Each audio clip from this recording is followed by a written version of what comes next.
Welcome back to the Fuming Football Show presented by the DJ2 Media Network. Joining us today is the starting tight end of the Cincinnati Bengals, Mike Gesicki. Thanks so much for joining us today, Mike. It's so great to have you on the show. Yeah, what's up, fellas? Thanks for having me on, man. Appreciate it. Appreciate you coming on. Appreciate you coming on, Mike. So what DJ didn't mention in that intro was we are with a multi-sport athlete here.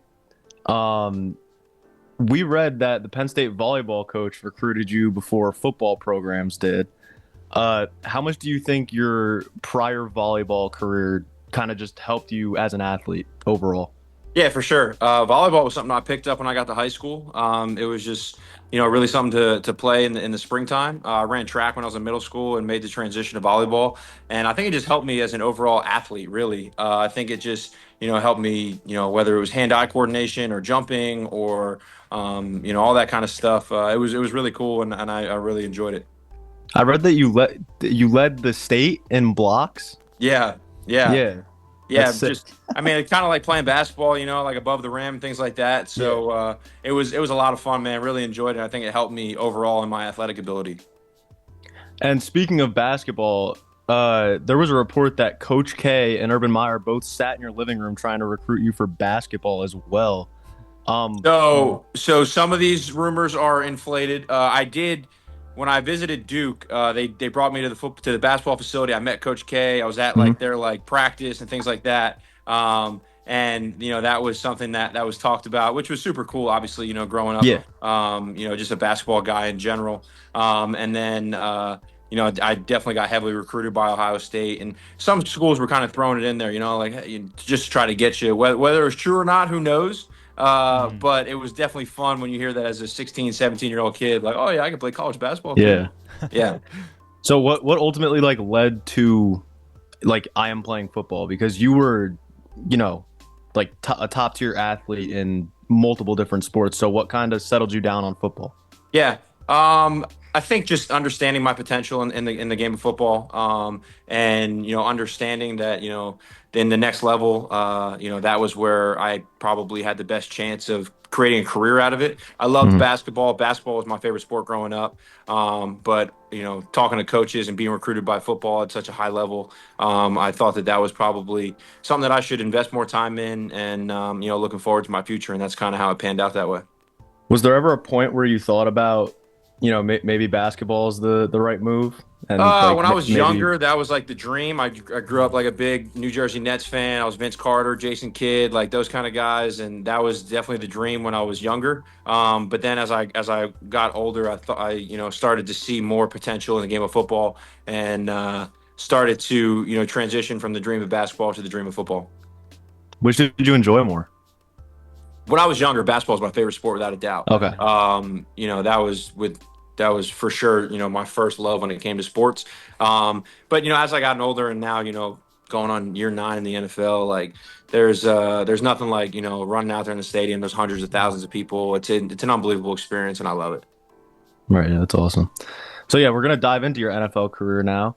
So in 2021, you had 73 catches.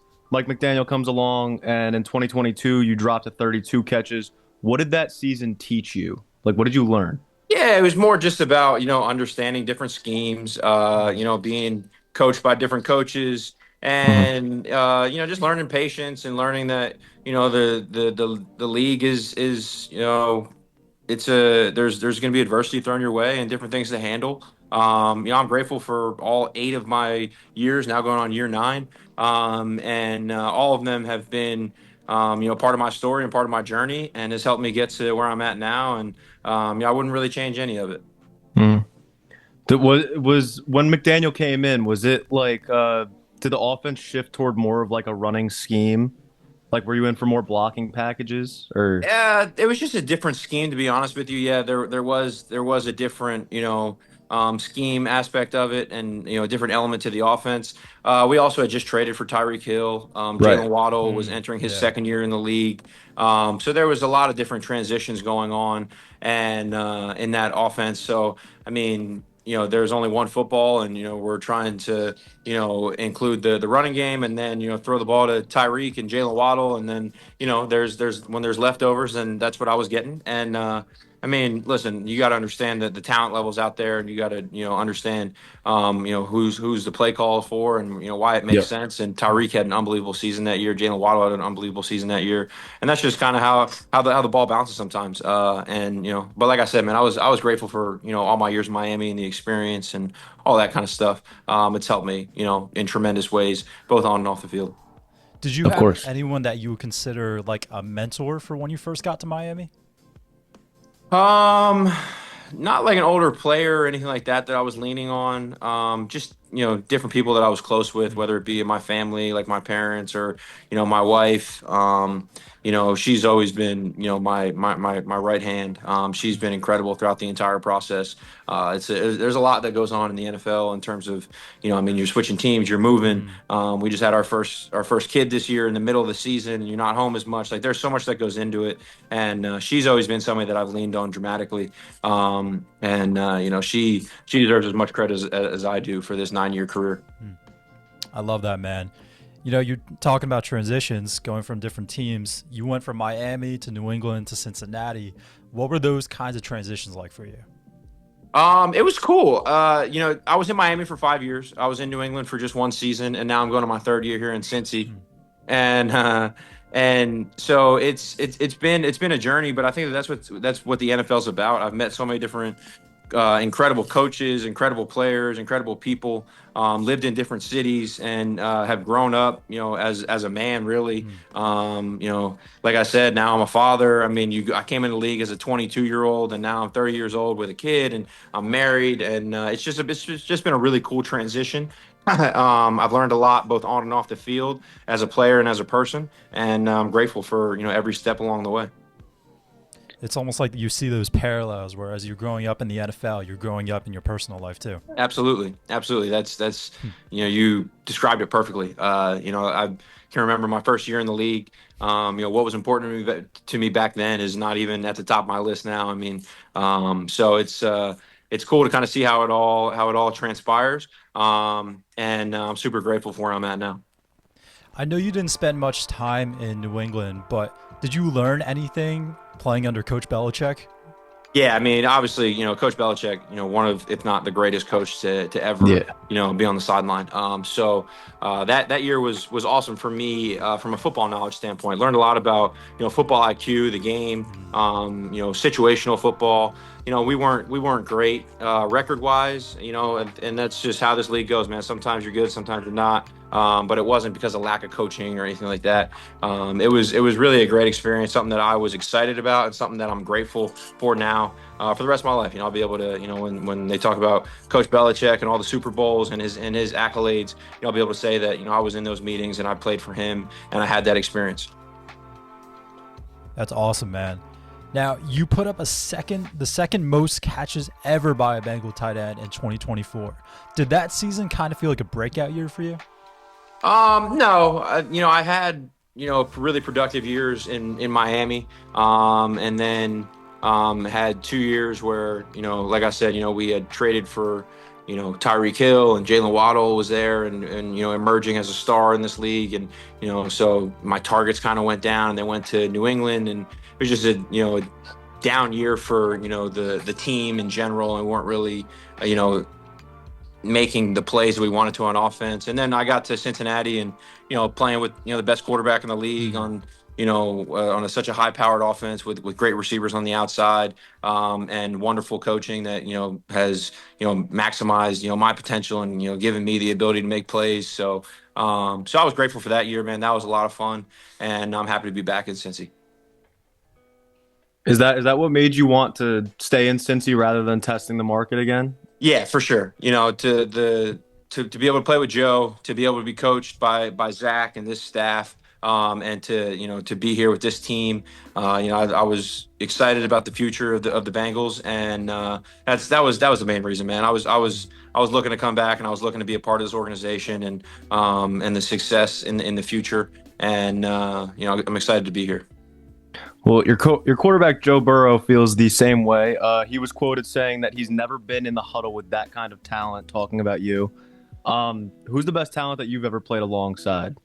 Yeah, I mean, it's guys in this huddle right now. I mean, it's guys like Jamar Chase and T. Higgins and Joe Burrow. Those guys are the best in their positions. And then guys like Saquon Barkley, who I played with in college. Chris Godwin. Different people like that are just super talented and have made such an impact.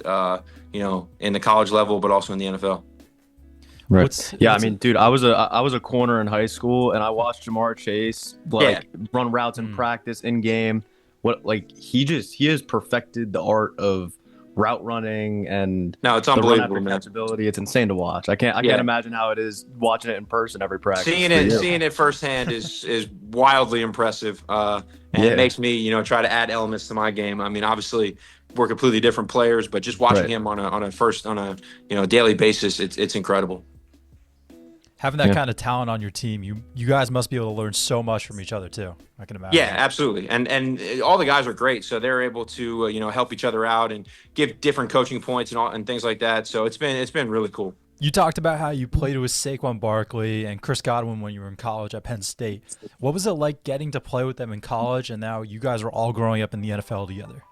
It's really cool, man. We all had trained together in college and played together in college and watched each other from the time we were freshmen and going through the process, and just seeing each other's success and seeing the longevity of playing the NFL. It's rare, man, to play that many years in the NFL and have that kind of career. So it's been really cool, and something that when you play against them and you see their success, it's just fun to kind of think back to how when we were all 18 years old at Penn State and seeing us now at 30 years old and children, all that kind of stuff. It's really cool. You still keep in touch with them at all? Yeah, absolutely. All those guys, man, they're all great, and still really close with a lot of guys that I played with. So it's cool to kind of see those relationships. For sure. All right, we got some fun questions right now. So your version of the gritty has become wildly famous among the NFL. How did it feel when that first clip of you went viral? Yeah, man, it was definitely something that was not like, I never really thought I was ever going to do it in a game. I was kind of just joking around with one of my boys, and then I wasn't. There was not a bunch of red zone plays for me. I was like, I'm not going to score this game, and we were talking about the night before the game, and I was like, bro, if I score tomorrow, I'm going to do the gritty, because I did not think I was going to get in the end zone, and it was 3rd and 13 from the 15-yard line, this. Sorry, this play was never supposed to get called, and it ends up coming off the call sheet, and it works, and then I started doing that, man, and it's kind of just been it's been my thing ever since, as more of a joke than anything else. I love it. It's hilarious. We totally forgot about that. We were prepping for this interview, and I was like, he had that clip of him going viral of doing the gritty. I was like, we got to talk about that. Yes, exactly. So Mike, we have interviewed Nate Burleson and Chris Collier before this, and nice. we just like asking every player that we end up interviewing, what was your welcome to the NFL moment? Because every fan loves to hear it, and it's different for every player. Yeah, it definitely is. Mine wasn't I got hit super hard by somebody or anything like that. My first game in the NFL. So I grew up a big Giants fan. So my first preseason game actually in the NFL. One of my first plays, I was blocking Jason Pierre-Paul, who I grew up watching as this monster edge rusher and something like that. And this is my first preseason game, and I'm seeing him lined up against me. So that was kind of all right, I'm here, it's time to wake up and go play. So that was cool. JPP was awesome. A unit, man. I've met JPP in person before. Oh yeah. Huge individual. Oh yeah. What's your favorite pregame hype song? It's funny. I'm not a big pregame music guy, and I know that's strange. I'm not a big rah-rah guy before a game. I kind of am very calm, very peaceful, and focused on my job and go out there and execute it. I love it. You're locked in. Yeah, I know. Yeah, I know that's unique, but I'm not a big music guy pregame. Yeah. Do you have any kinds of bands that you like to listen to in your free time at all? Yeah, I mean, pretty much the most basic top 100 hits, that's me, bro. I'm still listening to radio in the car. I don't have anything. You can put on anything from Drake to Taylor Swift. I'm listening to it. I've heard you're into some Taylor Swift. Yeah, for sure, for sure. Wide variety of music. Exactly. So, Mike, I mentioned the interview that we had with Chris Collier, and I just want to say that we asked him the same question, and he gave us a pretty wild answer. Do you have any pre or post workout snacks that are a little bit like out in the air? Like Chris gave us oatmeal and ice cream. Yeah. That's Yeah. an interesting one. I might have to Yeah. give that one a try. I don't really have anything like that. I'm definitely a protein shake guy. And then one that I've added to the mix just to get some extra calories. Put like a rice cake and I'll put some peanut butter on there. So nothing too crazy, but that's kind of something quick and easy, and then I'm able to add to my routine. It's a solid choices. Yeah. All right, and our final question is, what advice would you give to all the people watching? I think that, for me, in my career, it's been adversity. It's been dealing with adversity, and leaning on the people that are closest to you, and then just continuing to progress and, trusting the process. It's a crazy life and a crazy business. And you can really apply that to anything in this world, man. But if you just keep working hard and keep, having fun with it, that's been my key to success. And just dealing with adversity, I think that it's an opportunity to better yourself, and in all aspects of your life, not just in sports. So I think dealing with adversity the right way can really, make you who you are. That's such a great Awesome. message, man. Mike, I just got one more question. Yeah. Is Coop down there preparing for the 2046 NFL draft? I hope so, man. I hope so. That would be special. I'm hoping that, as he gets older, we kind of see what kind of athlete he is, man. But He's got the right genes, bro. Dude, it's been cool being a dad, man. It's been the coolest thing in the world. I've enjoyed, every second of the last 6.5 months. So it's been so much fun. It That's really awesome, man. does. It really does change your life, and in the best ways, man. I've loved every second of it, but it has made this podcast a little bit challenging. So I do apologize to you guys, because you guys deserve the great content. But it's been awesome, man. Hey, no worries at all, Congratulations, man. man. Well, Thank you so much. Thank you so much, Mike, for coming on the show. Dad of the year right here. Hopefully we get to come out and see you at a game this year. Yeah, and that'd you be can awesome. Plug any social media and anything else you got coming up. For sure. No, guys, thank you so much. Thanks for accommodating my tardiness by an hour here. I completely forgot when Pat texted me. I told you, I was like, oh my goodness, I got to get home. And then thanks for. I feel like Coop cooperated for the most part. So Yeah. so I do appreciate you guys, man. I know that this was something that you guys wanted to get on the schedule, and I'm always happy to accommodate it, man. So thank you guys so much. Appreciate it. Let me know what else you guys need. But super excited to see when this comes out. Awesome. Well, hopefully we Awesome. get to see you soon. Hopefully we get to meet up at a game sometime, and we will No see doubt. you guys next time. All right, fellas. Thank you guys so much. All All right. right, Mike. Thank you. See you guys. Peace. Yep.